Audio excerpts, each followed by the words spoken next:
Assalamualaikum warahmatullahi wabarakatuh. Bismillah, alhamdulillah, wassalatu wassalamu ala rasulillah. Alhamdulillah kita berjumpa kembali. Mudah-mudahan kita semua senantiasa diberikan kesehatan, kelapangan, dan kemudahan dalam beraktivitas, sehingga apa yang akan kita kerjakan pada hari ini mendapatkan rahmat dari Allah Subhanahu wa Ta'ala, Tuhan yang Maha Kuasa. Baik, pada pertemuan kali ini, pada pertemuan yang keempat, kita akan membahas tentang kandang atau perkandangan.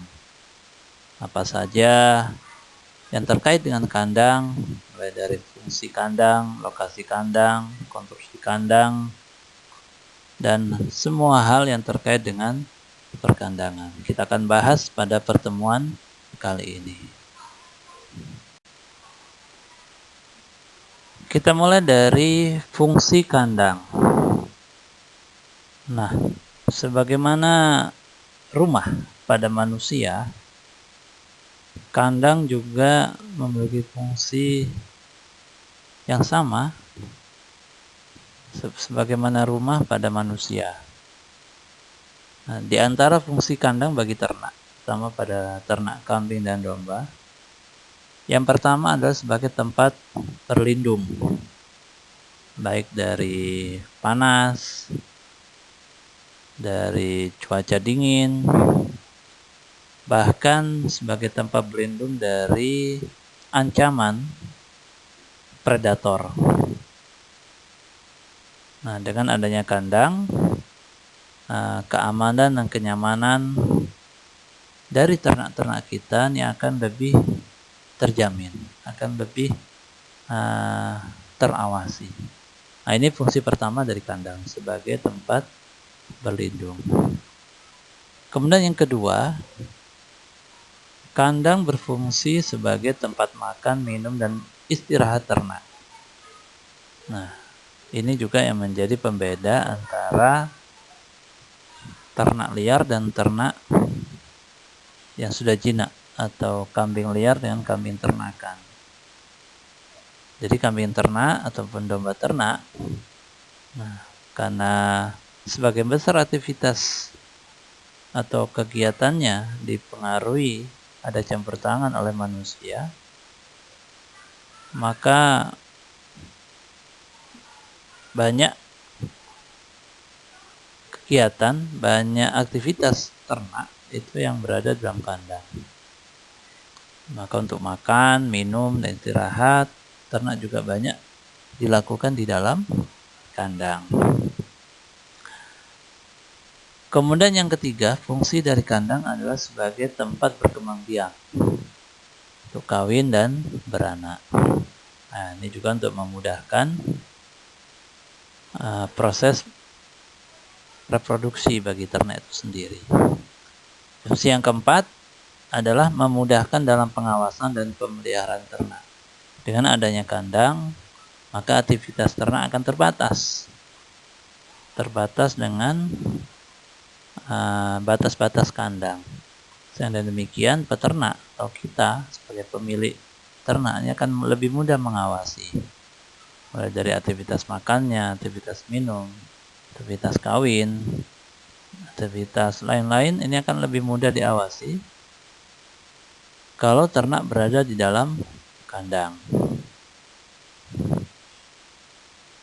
Kemudian yang kelima, fungsi dari kandang adalah memudahkan dalam pengelolaan kotoran ternak, feses dan urin, terutama bagi peternak-peternak yang memanfaatkan limbah peternakannya sebagai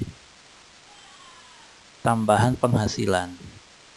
Nah, jadi kita tahu bahwa dari feses dan urin ini bisa diolah lebih lanjut menjadi kompos, menjadi pupuk, baik pupuk padat maupun pupuk cair. Ya, ini menjadi tambahan penghasilan bagi peternak. Nah, dengan adanya kandang, maka pengelolaan kotorannya akan lebih mudah.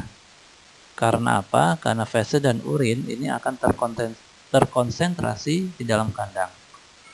Nah, ditambah lagi apabila dengan sistem drainase yang baik, maka pembuangan kotoran ternak, feses maupun urin, ini bisa dilokalisasi.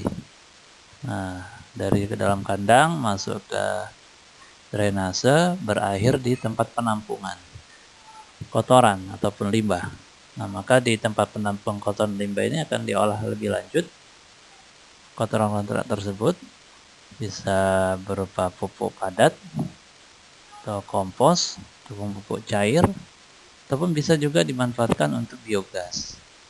Nah, jadi dengan adanya kandang, hal-hal tersebut akan lebih mudah dilakukan. Nah, berbeda kalau kita tidak memiliki kandang.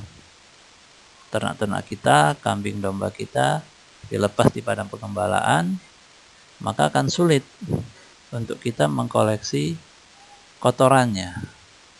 Karena jelas semakin luas padang pengembalaan, maka kotoran ternak, feses maupun urin akan tersebar lebih jauh lagi, sehingga akan menyulitkan kita untuk mengkoleksinya. Tapi dengan adanya kandang, maka pengoleksian atau pengelolaan kotoran ternak akan lebih mudah.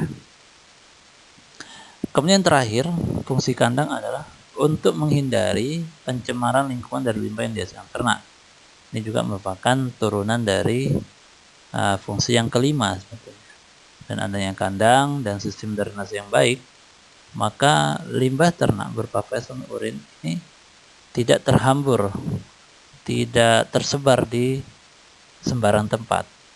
Nah, sehingga pencemaran lingkungan dalam bentuk bau ini akan bisa dicegah, bisa dibatasi, bisa diminimalisasi. Nah, inilah beberapa fungsi dari kandang yang bisa kita pelajari dalam kesempatan ini. Selanjutnya kita akan bahas tentang lokasi kandang. Ada beberapa persyaratan untuk menentukan lokasi kandang yang tepat bagi ternak-ternak kita. Nah, dengan adanya persyaratan-persyaratan ini akan membantu kita dalam proses pemeliharaan. Juga dengan mengetahui persyaratan lokasi kandang, ini akan mencegah terjadinya konflik sosial dengan masyarakat sekitar. Baik, apa saja syarat lokasi kandang yang harus kita pahami, yang harus kita penuhi? Yang pertama adalah jauh dari pemukiman penduduk. Jadi diusahakan sebisa mungkin kalau kita ingin membuat kandang atau ingin mendirikan suatu usaha peternakan, yang mana kandang termasuk salah satu bangunannya, maka kita usahakan mencari lokasi yang jauh dari pemukiman penduduk. Nah, bahkan menurut standar lokasi kandang yang ideal, itu minimal adalah 500 meter dari pemukiman penduduk. Nah, kalaupun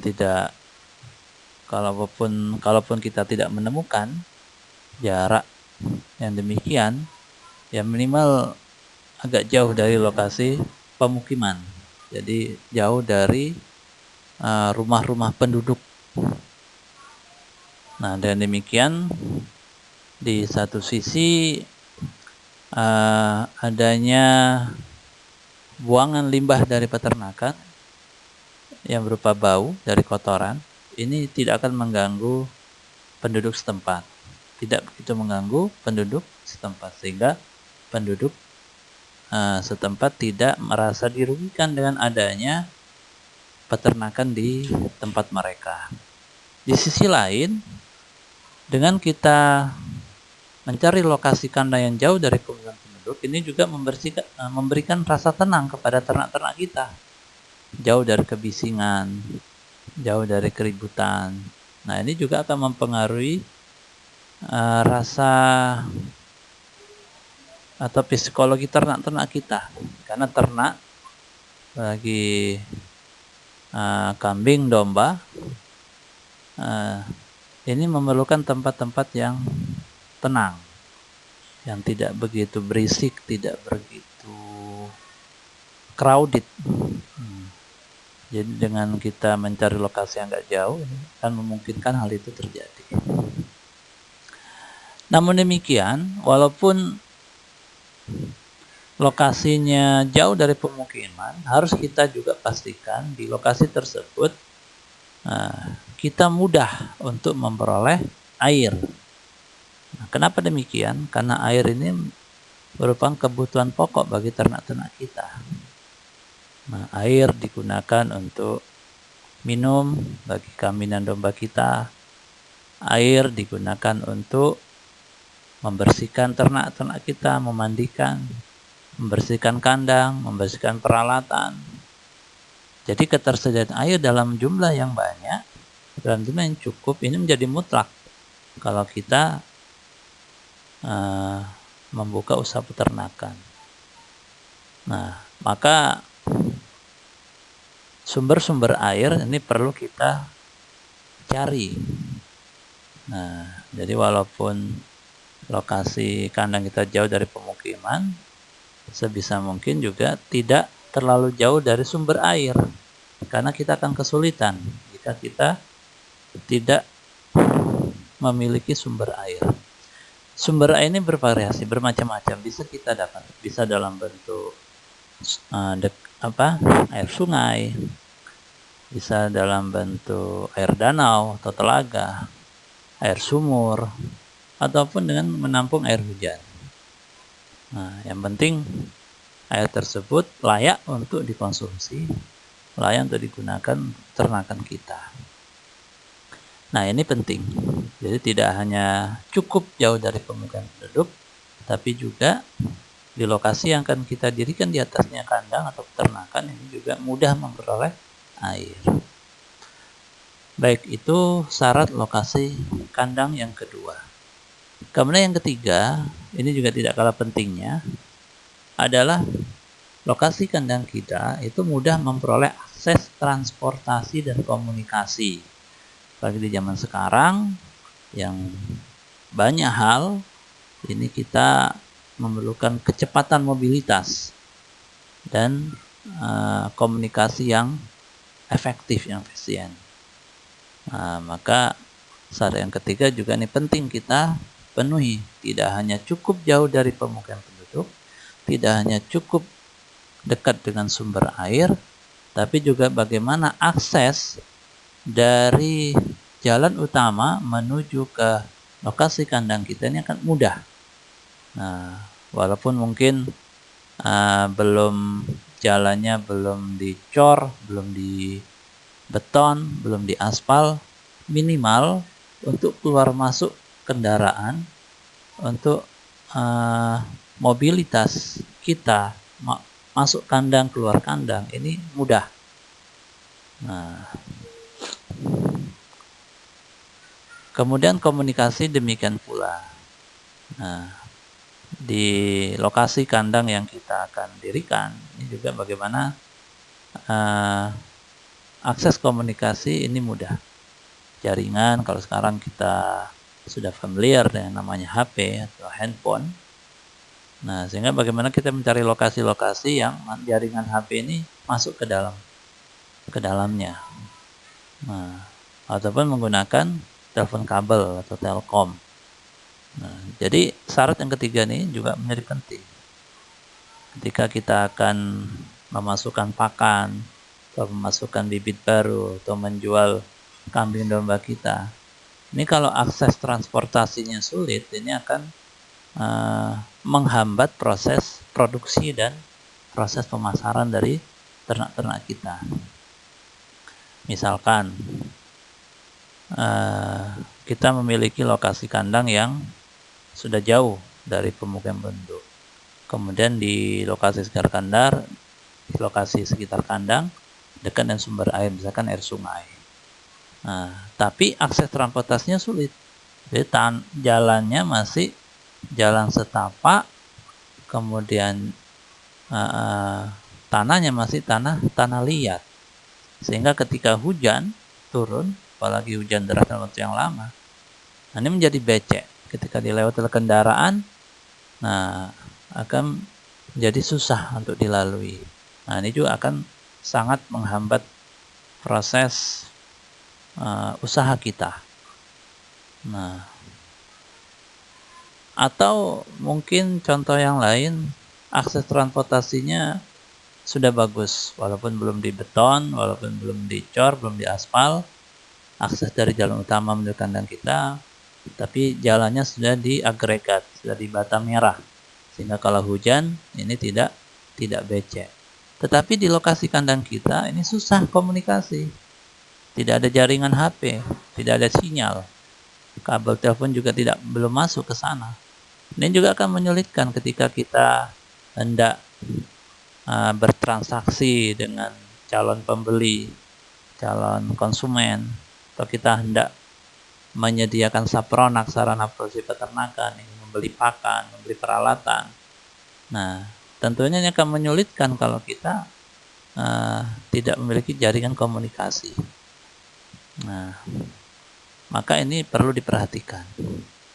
Karena di zaman sekarang, di mana akses yang cepat ini sangat diperlukan, ini akan menentukan percepatan perkembangan usaha kita. Ya, pelanggan atau calon konsumen bisa mengenal produk kita. Ini kalau komunikasi kurang, ini akan menjadi penghambat.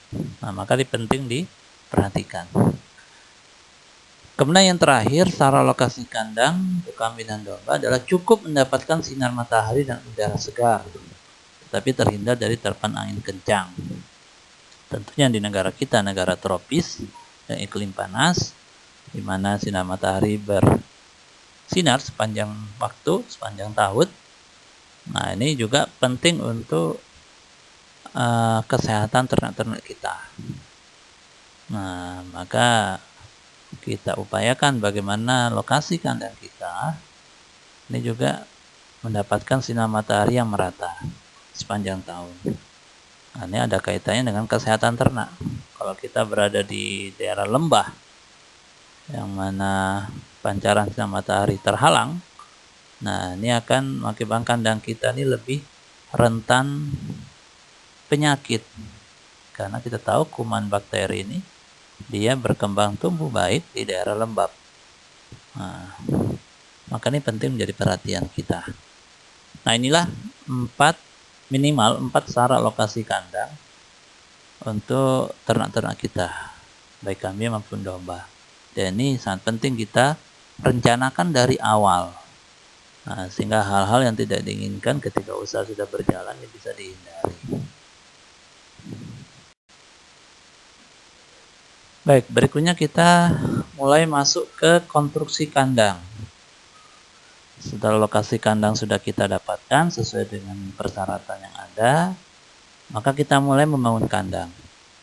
Dan pembangunan kandang ini biasanya dilakukan sebelum ternak-ternak masuk, ternak-ternak datang. Jadi ibarat kalau pada manusia, di rumahnya dulu disiapkan, baru orangnya tinggal di dalamnya. Nah, demikian pula dengan ternak. Jadi kita siapkan terlebih dahulu kandangnya, baru kita masukkan ternak di dalamnya. Nah, perlu kita pahami konstruksi kandang. Kenapa? Karena sesuai dengan fungsi kandang, terutama pada sistem pemeliharaan secara intensif, yang mana sepanjang waktu ternak berada di dalam kandang, maka harus kita upayakan, harus kita pastikan bahwa ternak-ternak kita ini merasa aman dan nyaman selama dalam kandang. Maka konstruksi yang benar, konstruksi yang tepat, ini sangat penting sekali. Nah, yang kedua, dengan konstruksi kandang yang tepat, ini bisa meningkatkan daya tahan kandang kita. Sehingga investasi yang sudah kita keluarkan dalam pembangunan kandang, ini bisa bertahan lama. Nah, kalau kita asal-asalan dalam membuat konstruksi kandang, maka akan menjadi kerugian. Investasi sudah kita lakukan banyak-banyak, tapi karena konstruksinya tidak tepat, tidak bagus, sehingga cepat rusak. Nah, sehingga investasi yang sudah kita keluarkan ini tidak kembali sesuai dengan harapan. Oke, untuk kandang kambing dan domba secara umum, terutama di Indonesia, ini ada dua tipe kandang yang biasa. Yang pertama adalah kandang lantai tanah, dan yang kedua adalah kandang panggung. Nah, kita akan uraikan satu persatu mengenai tipe-tipe kandang kambing dan domba ini. Yang pertama kita akan coba uraikan tentang kandang lantai tanah. Apa keuntungannya, apa juga kekurangannya. Untuk kandang lantai tanah, keuntungannya yang pertama adalah mudah dalam pembuatannya. Murah biaya pembangunannya, dan resiko kecelakaan pada ternak kecil. Mengapa demikian? Ya, karena dengan kandang lantai tanah kita tidak terlalu banyak memerlukan material. Nah, berbeda dengan kandang panggung yang membutuhkan lebih banyak material, terutama material kayu ataupun yang semacamnya. Tapi pada kandang lantai tanah ini kita hanya butuh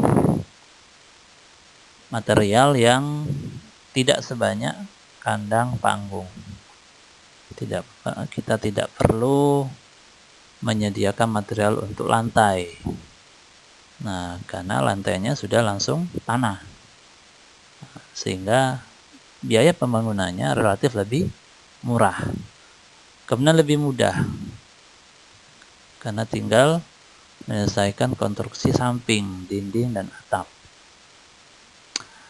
Nah, namun demikian, ada juga kekurangan dari kandang lantai tanah ini. Apa itu? Kekurangannya adalah sanitasi kandang dan itu kurang terjaga. Apalagi kalau peternaknya ini malas membersihkan, malas untuk mengawasi kotoran dalam kandang.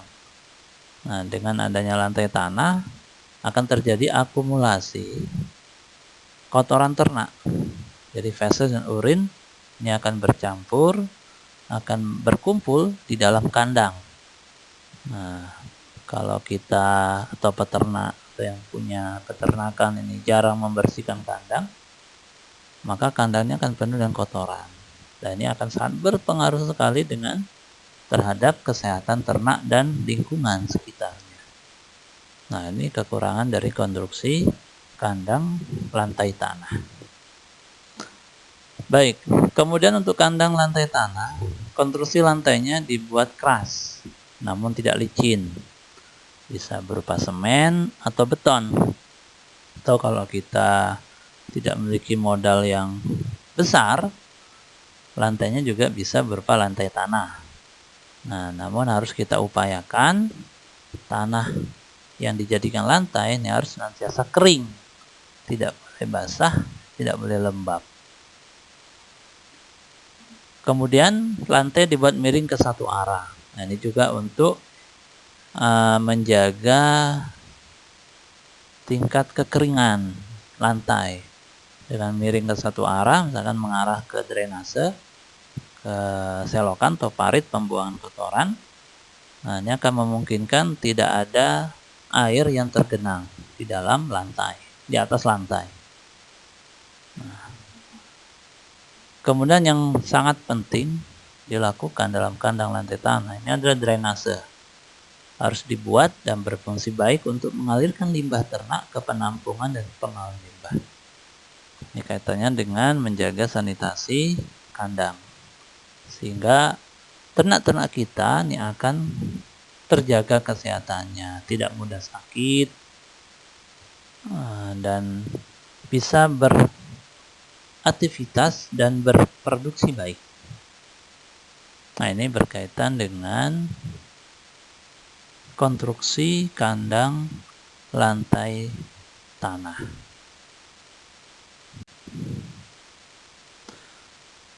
Baik, kemudian kandang panggung.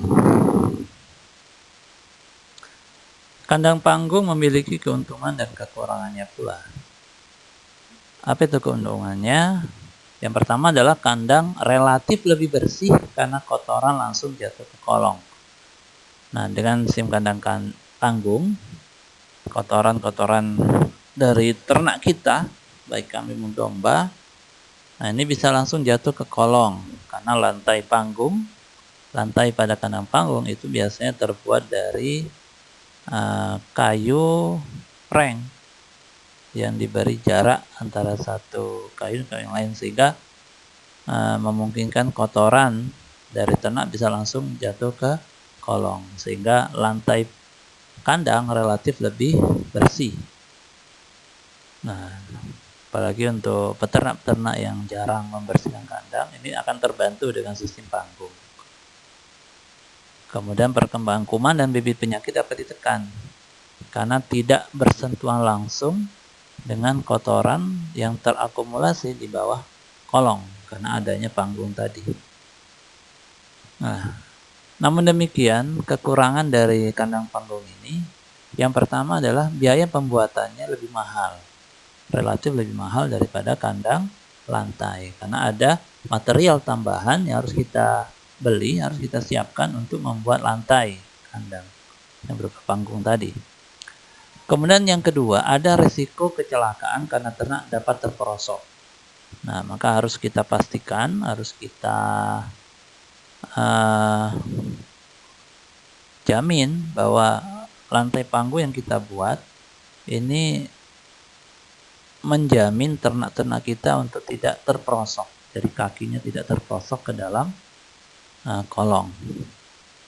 Makanya ada ukuran tertentu untuk pemasangan lantai kayu di kandang panggung ini yang memungkinkan kotoran bisa jatuh langsung ke kolong, tetapi kaki-kaki ternak tidak mudah terperosok. Kemudian yang ketiga, kekurangannya adalah kandang menahan beban lebih berat. Nah, tidak hanya menahan beban ternak di atasnya, tapi juga menahan beban konstruksi kandang di atasnya.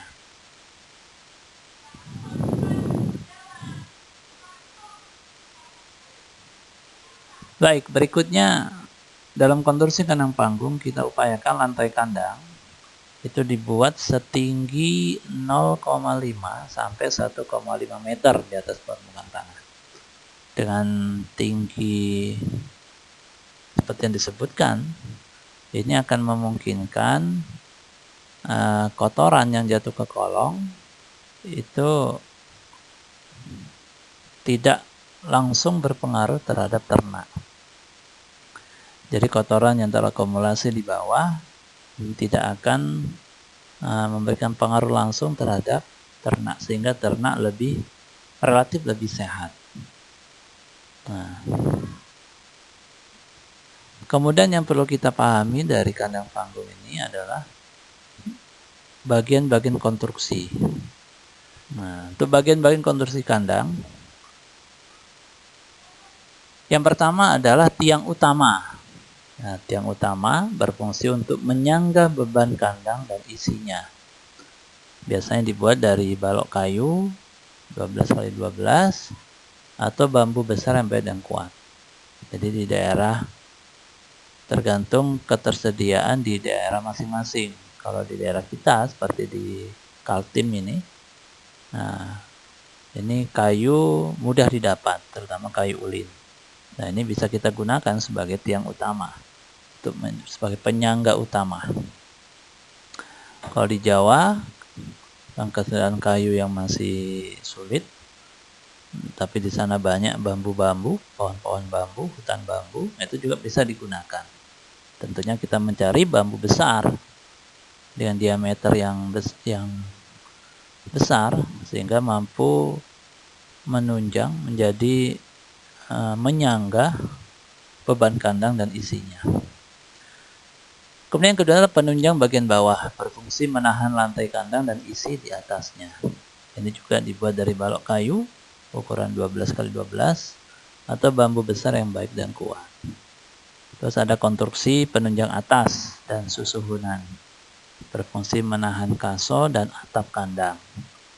Dibuat dari balok kayu 12/6. Kalau di kita 10 10 5. Itu bisa juga 5 kali 10. Atau bambu yang cukup besar. Berikutnya adalah penunjang tegak. Penunjang tegak berfungsi menahan susunan. Dibuat dari balok 10 kali 5 atau 12 kali 6. Itu juga bisa dari bambu. Konstruksi berikutnya adalah palang tengah, berfungsi sebagai tempat melekatnya dinding kandang dan menguatkan kerangka kandang.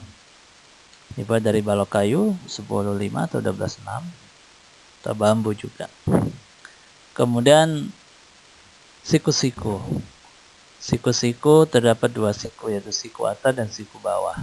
Siku atas berfungsi untuk menguatkan kerangka atap kandang, sedangkan siku bawah berfungsi menguatkan kerangka lantai kandang. Berikutnya adalah dinding kandang, berfungsi untuk mencegah ternak keluar dari kandang. Dapat dibuat dari kayu, kaso, belahan bambu, ataupun papan. Setengah bagian bawah dinding dibuat tertutup penuh, sedangkan bagian atasnya terbuka. Kenapa demikian? Jadi sengaja dibuat tertutup di bagian bawah untuk melindungi ternak-ternak kita dari terpaan angin yang kencang. Jadi tidak langsung menimpa badan ternak. Nah, sedangkan bagian atasnya tetap dibuka agar sirkulasi udara dari dalam dan keluar kandang ini mudah. Nah, sehingga bisa mengurangi akumulasi gas-gas yang beracun dalam kandang.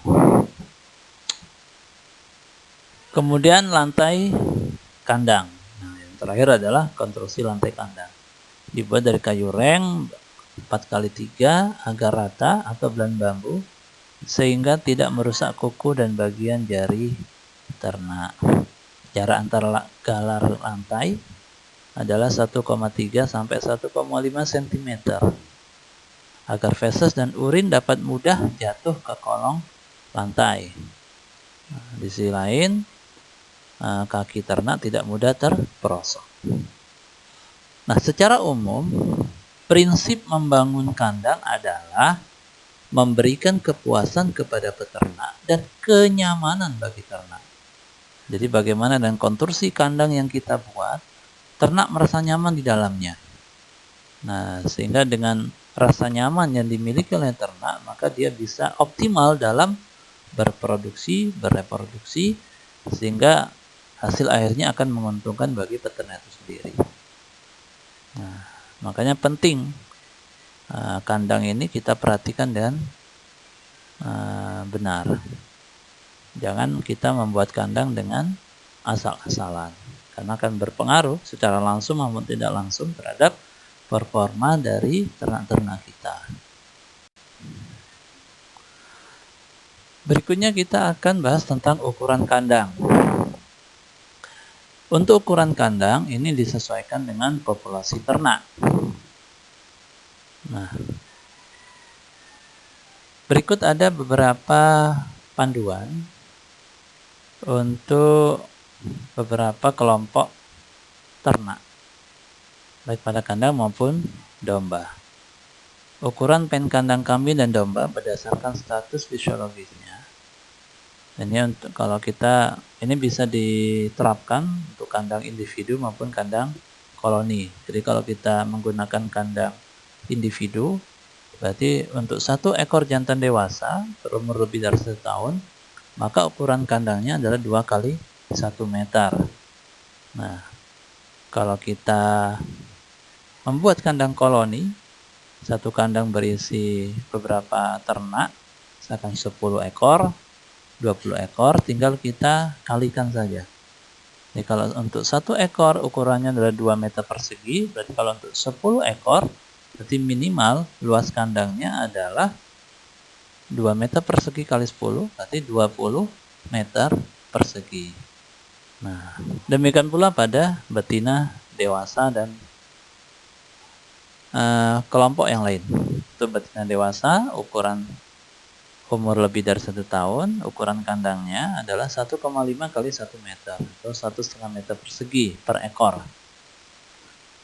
Untuk betina bunting untuk menyusui diperlukan area yang lebih luas untuk memberikan kenyamanan. Sama halnya dengan ukurannya sama dengan jantan dewasa, yaitu 2 meter persegi. Dan untuk anak sapihan, ini diupayakan kita buat kandang individu umur 3-6 bulan dengan ukuran kandang 0,7 meter persegi. Sedangkan untuk jantan betina muda atau heifer 6-12 bulan, ini bisa kita buat kandang koloni dan ukuran kandangnya adalah 1 meter persegi per ekor. Sehingga kalau kita pelihara misalkan 20 ekor jantan muda atau betina muda, berarti kita memerlukan 20 meter persegi ukuran kandangnya. Nah, berikutnya, tujuan penyekatan kandang menjadi beberapa pen adalah yang pertama adalah memudahkan pemberian pakan sesuai dengan kebutuhannya.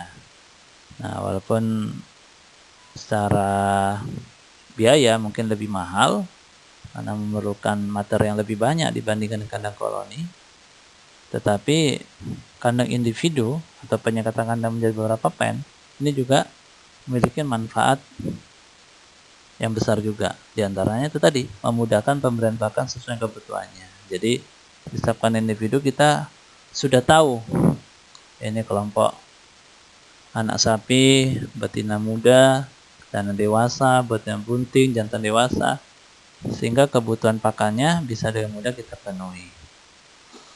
Yang kedua adalah memudahkan dalam pengaturan perkawinan. Untuk betina-betina dewasa yang siap kawin, tinggal kita masukkan ke dalam jantan dewasa, atau sebaliknya jantan dewasa kita masukkan ke kandang betina dewasa.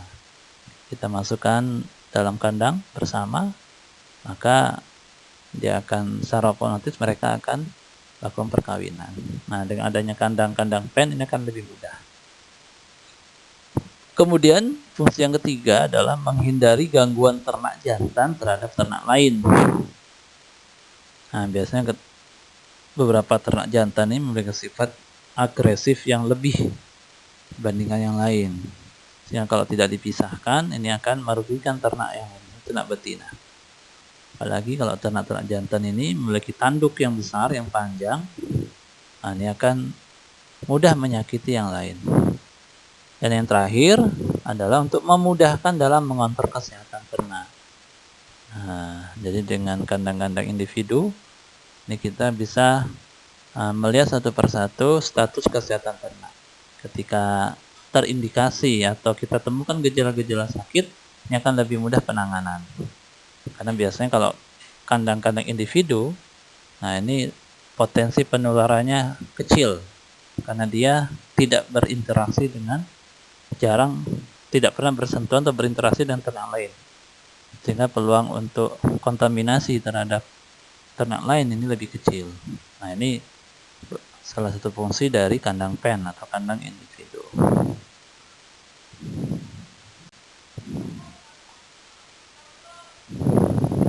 Baik. Setelah kita mengetahui ukuran-ukuran kandang, maka pada sistem pemeliharaan yang intensif, maka perlu kita buat beberapa tipe kandang. Jadi antara kelompok umur itu diupayakan tidak berkumpul dalam satu kandang, dipisah berdasarkan kelompok umur. Maka ada yang namanya kandang induk, ada yang namanya kandang pejantan, ada yang namanya kandang anak para sapi, dan kandang pembesaran atau kandang sapihan. Ada juga kandang penggemukan dan ada kandang karantina. Nah, jadi pembagian kandang-kandang berdasarkan kelompok umur ini juga penting, terutama dalam sistem pemeliharaan intensif, lagi skala usahanya besar. Nah, maka pengelompokan ini menjadi penting. Baik, coba kita uraikan satu persatu. Yang pertama, kandang induk. Kandang induk itu kita sediakan untuk induk-induk masa kering atau tidak bunting, dan induk-induk bunting beranak dan menyusui. Untuk kandang induk masa kering atau tidak bunting, kandang bisa kita buat dalam bentuk koloni dengan ukuran 4x3. Ini mampu menampung 6-8 ekor induk tidak bunting dan 1 jantan. Nah, kenapa disediakan 1 jantan untuk 1 kandang koloni? Nah, yang pertama untuk memudahkan deteksi birahi, sehingga ketika induk-induk dewasa dia siap kawin, maka jantan ini sudah secara otomatis bisa mengawini. Kenapa cukup 1 jantan? Ini adalah untuk menghindari adanya peluang kawin sedarah atau inbreeding. Nah, jadi dalam 1 kandang koloni cukup 1 jantan untuk 6-8 ekor. Nah, sehingga lebih mudah kita merekod, mencatat status perkawinan. Kemudian untuk kandang induk bunting beranak dan menyusui, ini dibuat individual. Karena induk bunting beranak dan menyusui ini lebih rentan terhadap gangguan. Karena kondisi fisiknya yang lemah, karena dia lagi bunting, ataupun setelah dia beranak dan menyusui, ini kondisi fisiknya masih lemah, sehingga dia rentan terhadap gangguan. Nah, maka idealnya untuk kandang induk bunting beranak dan menyusui ini dibuat individual. Ukurannya adalah 2 meter persegi. Kemudian yang kedua adalah kandang penjantan. Kandang penjantan dibuat secara individual dengan struktur yang kuat dengan ukuran 2 meter persegi. Dan untuk mengawinkan, ukuran kandangnya bisa 2x2 meter persegi. Ini kalau betinanya yang diantar ke kandang pejantan. Nah, untuk kandang pejantan ini bisa dibuat kandang terpisah dengan kandang lainnya. Kemudian kandang prasapi, kandang anak prasapi. Ini diperlukan untuk anak kambing atau domba yang induknya diperah atau induknya mati. Dibuat dari dinding yang tertutup dan lantai diberi alas jerami dan lumut kering. Kenapa demikian? Karena anak-anak prasapi ini kondisi fisiknya masih lemah, daya tahan tubuhnya masih lemah.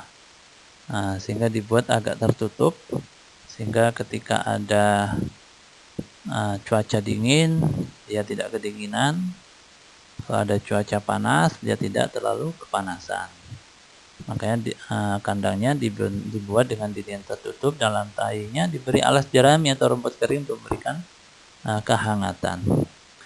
Jika suhu dingin dapat ditambahkan dengan lampu penerangan. Dapat juga dibuat dari box khusus untuk anak prasapi. Jadi kandang anak prasapi ini tidak harus berupa bangunan besar, bangunan kandang, tapi juga bisa berupa box.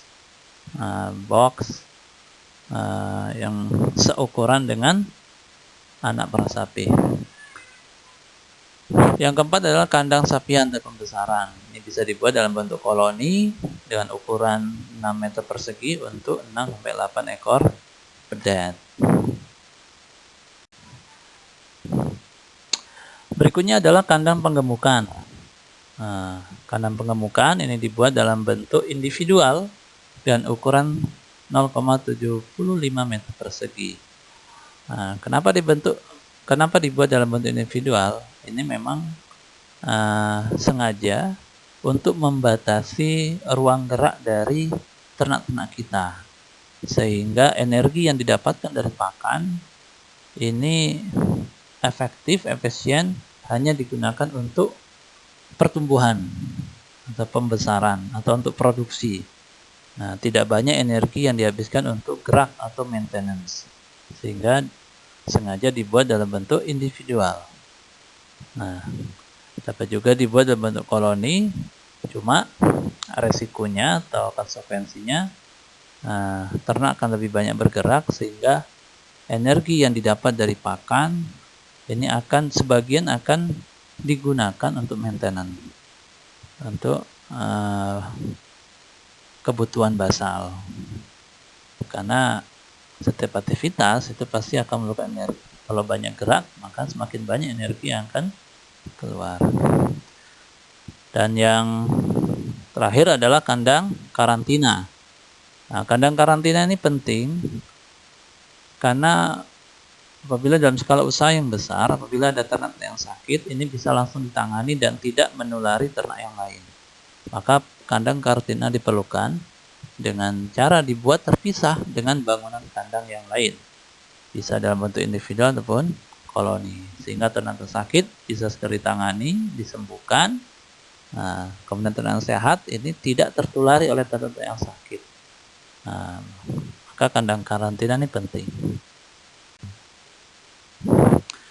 Berikutnya kita akan bahas tentang perlengkapan dan peralatan kandang. Nah, ini juga penting karena untuk menunjang kegiatan dalam kandang, maka perlu kita sediakan perlengkapan dan peralatan. Yang pertama adalah perlengkapan kandang. Apa saja yang termasuk dalam perlengkapan kandang? Yaitu tempat pakan. Tempat pakan dapat dibuat dari papan kayu atau bambu yang dibelah dan ukuran lebar bawah bak 30-40 cm, tinggi bak 20-25 cm. Tinggi bak pakan bagian atas ke lantai 50-60 cm. Sedangkan panjang bak disesuaikan dengan panjang pen kandang. Nah, ini berlaku untuk kandang panggung. Untuk kandang lantai tanah, nah pada tahun yang terbaru itu pakan diletakkan di atas lantai. Nah, tidak lagi dibuat bak pakan atau tempat pakan. Nah, salah satu tujuannya adalah untuk efisiensi pemanfaatan pakan. Kemudian tempat minum. Tempat minum bisa dibuat dari ember plastik atau wadah lain. Diletakkan di samping bak pakan atau di tempat lain di dalam pen kandang. Nah, namun kalau di peternakan modern, yang skala usaha yang besar, ternaknya mencapai ribuan, nah, maka biasanya digunakan tempat minum otomatis dan disebut nipple drinker. Jadi air minum diletakkan dalam instalasi pipa yang di setiap pen kandang disediakan nipple atau dot. Jadi air baru keluar kalau mulut ternak ini menyentuh dot atau nipple. Perlengkapan kandang yang ketiga adalah tempat penyimpanan atau gudang pakan. Nah, tujuannya agar pakan tidak cepat rusak karena tercemar kotoran ternak, air hujan, dan lain-lain. Jadi memang gudang pakan ini perlu kita sediakan. Nah, jadi tidak berkumpul dengan kandang atau tidak diletakkan di tempat terbuka di halaman pekarangan. Harus ada tempat khusus yaitu gudang. Nah, sehingga dengan adanya gudang ini juga bisa menjaga ketersediaan pakan. Kita bisa sediakan pakan dalam jumlah yang banyak untuk persediaan jangka panjang. Dengan adanya gudang pakan ini akan mudah. Gudang dapat dibuat menyatu dan kandang terpisah, tapi dia adalah bangunan sendiri. Besarannya disesuaikan dengan skala usaha yang diinginkan. Berikutnya adalah tangga kandang, terutama untuk kandang panggung. Diperlukan untuk naik turunnya ternak dan petugas. Bisa dibuat di samping atau bagian belakang kandang. Bahan bisa terbuat dari kayu atau bambu dengan kualitas yang baik. Kalau kandang lantai tidak diperlukan tangga. Kemudian penerangan. Penerangan kandang diperlukan untuk mengontrol ternak di malam hari. Dengan adanya penerangan di malam hari terutama, ini akan memudahkan ternak beraktivitas seperti makan, minum, kawin, atau beranak. Berikutnya kolong kandang berfungsi menampung kotoran, dibuat dari bahan semen agar mudah dibersihkan. Dan permukaan kolong dibuat miring dengan bagian tengah agak tinggi dibandingkan dengan bagian pinggir kolong. Jadi untuk memudahkan mengkoleksi kotoran berupa feses maupun urin. Kemudian yang terakhir adalah saluran pembuangan kotoran. Dibuat dibuat untuk memudahkan pembuangan kotoran cairan seperti urin.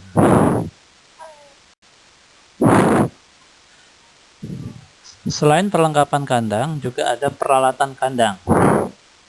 Nah, apa saja yang termasuk dalam peralatan kandang? Yang pertama adalah ember.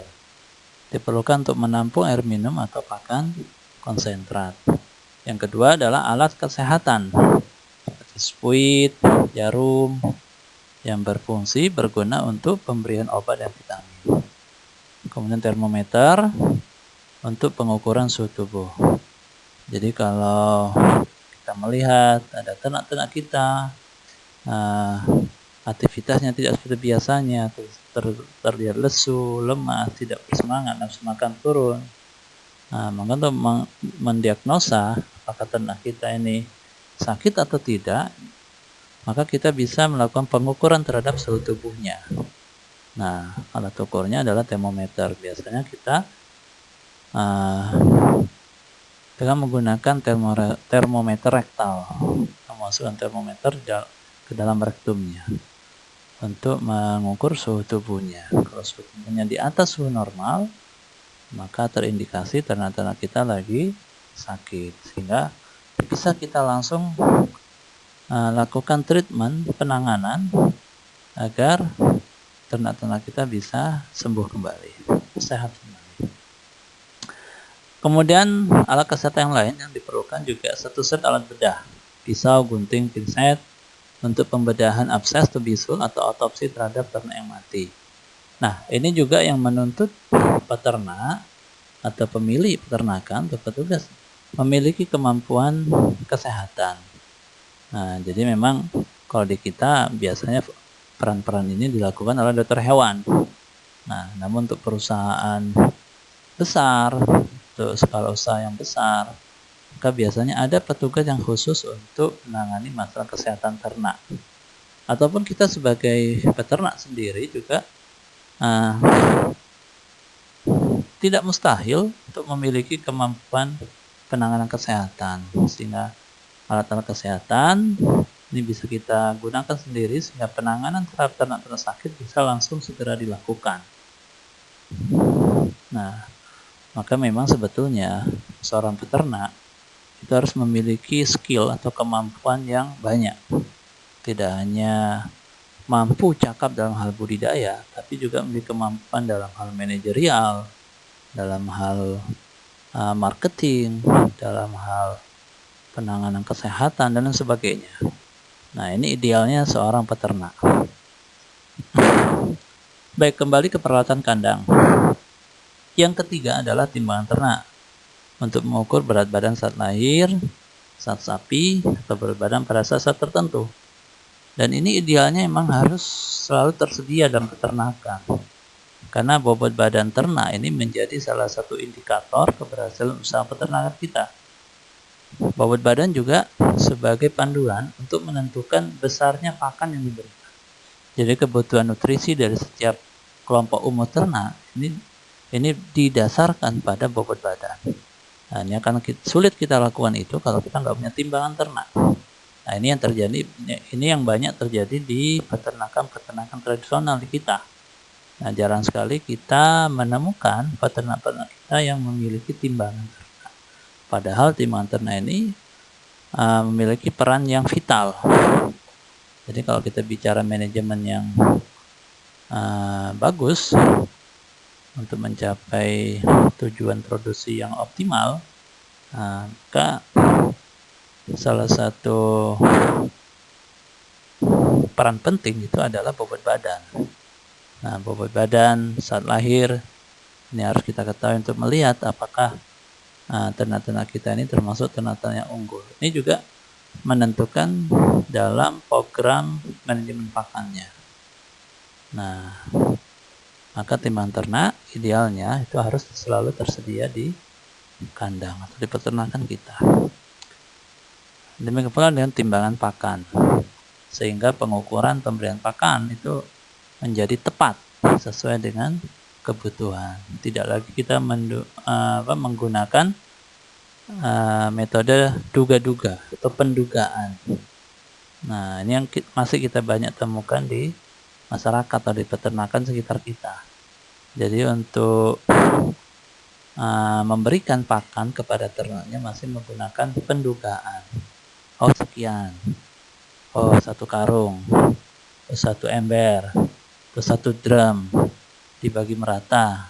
Nah, jadi jarang sekali pakan itu ditimbang sesuai dengan kebutuhannya. Yang terjadi kita lihat dari performa ini masih terbilang rendah. Nah, jadi timbangan ternak maupun timbangan pakan ini penting kita sediakan dalam hal untuk ketepatan program pemberian pakan. Berikutnya adalah mesin pemotong rumput atau chopper. Nah, fungsinya untuk memotong rumput gajah atau raja agar efisiensi pakannya meningkat. Nah, jadi rumput, legum yang dipotong menggunakan chopper ini akan lebih banyak direnggut atau dikonsumsi oleh ternak dibandingnya kan kalau kita berikan dalam bentuk utuh. Masih banyak bagian-bagian dari HMT ini akan terbuang, tidak terkonsumsi dengan baik. Tapi dengan adanya chopper dipotong kecil-kecil, kurang lebih 10 sampai 15 cm panjang potongannya, maka volume pakan yang dikonsumsi ini lebih banyak, sehingga akan meningkatkan efisiensi pakannya. Kemudian drenser, alat khusus untuk bernafas melalui mulut seperti obat cacing. Kemudian mesin pencampur pakan konsentrat atau mixer. Nah, ini penting juga kalau kita bicara untuk meningkatkan efisiensi biaya pakan. Nah, kita tahu kalau pakan konsentrat dari pabrikan ini harganya relatif mahal, ya. Nah, tapi kalau kita mampu memiliki kecakapan, memiliki pengetahuan dalam hal formulasi ransum, ini bagus kita membuat pakan konsentrat sendiri. Maka mesin mixer ini sangat diperlukan. Nah, jadi mesin mixer ini untuk mencampur pakan-pakan konsentrat yang sudah kita ramu berdasarkan formulasi tertentu agar lebih merata. Nah, lebih merata sehingga ketika dikonsumsi oleh ternak maka sesuai dengan kebutuhan nutrisinya. Nah, berikutnya adalah gunting kuku. Gunting kuku untuk pemotongan secara periodik, pemotongan kuku secara periodik. Karena apa? Karena kuku yang panjang yang tidak pernah dipotong ini akan mengganggu pergerakan ternak dan bentuk kaki. Nah, ternak menjadi susah untuk berdiri tegak sehingga menjadi beban bagi tubuh sehingga akan lebih mudah cedera, lebih mudah terluka. Nah, terutama untuk ternak-ternak yang dikandangkan sepanjang waktu di dalam kandang atau secara intensif, ini kukunya lebih cepat panjang. Nah, berbeda dengan ternak-ternak yang dipelihara secara semi intensif atau ekstensif, karena dia lebih banyak bergerak di area yang lebih luas, bersentuhan, bersinggungan dengan benda-benda kasar, benda padat, sehingga biasanya kuku-kuku ternak itu dia aus dengan sendirinya. Walaupun tidak kita potong secara periodik, maka yang sendirinya lebih mudah tergerus kukunya. Nah, tapi untuk pemeliharaan secara intensif, maka penyediaan gunting kuku ini penting. Dan yang terakhir adalah peralatan kebersihan kandang. Sapu, sekop, dan cangkul ini penting untuk menjaga sanitasi kandang. Kandang yang bersih ini akan meningkatkan status kesehatan ternak. Kandang yang bersih akan membuat nyaman bagi ternak, membuat nyaman juga bagi peternaknya, dan membuat lingkungan di dalam peternakan maupun di sekitar peternakan ini lebih bersih, lebih sehat. Nah, maka peralatan kebersihan ini penting harus kita sediakan. Yang terakhir dari pertemuan kita kali ini adalah fasilitas pendukung lainnya. Apa saja? Yang pertama adalah alat transportasi.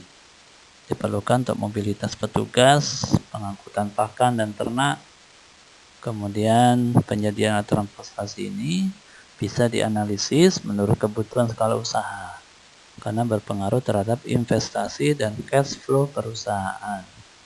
Untuk skala usaha yang besar, maka ketersediaan mobil atau kendaraan transportasi menjadi mutlak. Karena untuk kecepatan aktivitas. Tapi untuk skala usaha yang masih kecil ini bisa dipertimbangkan. Apakah dengan penyediaan alat transportasi, misalkan mobil, tow truck, ini berpengaruh terhadap cash flow-nya atau nilai investasinya atau tidak. Apakah modalnya cepat berputar atau tidak. Ini juga menjadi pertimbangan. Tapi untuk skala usaha yang besar ini mutlak. Adanya transportasi baik mobil, truk, atau alat transportasi untuk pengangkutan. Ini penting sekali.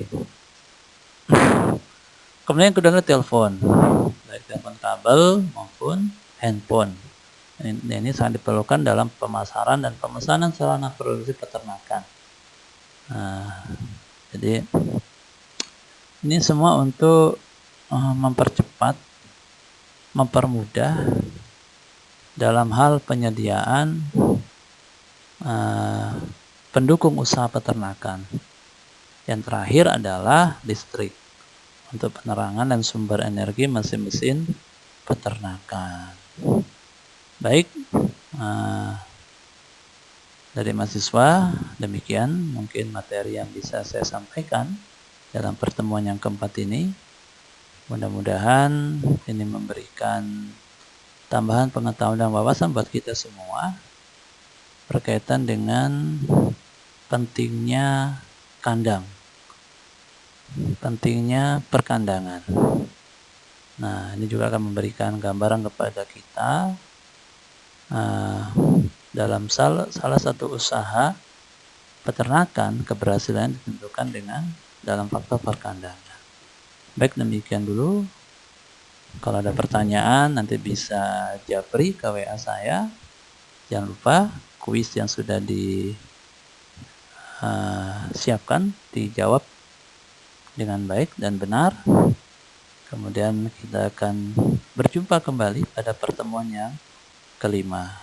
Sekian, terima kasih atas waktu dan kesempatannya. Subhanakallahumma wa bihamdika asyhadu an la ilaha illa anta astaghfiruka wa atubu ilaik.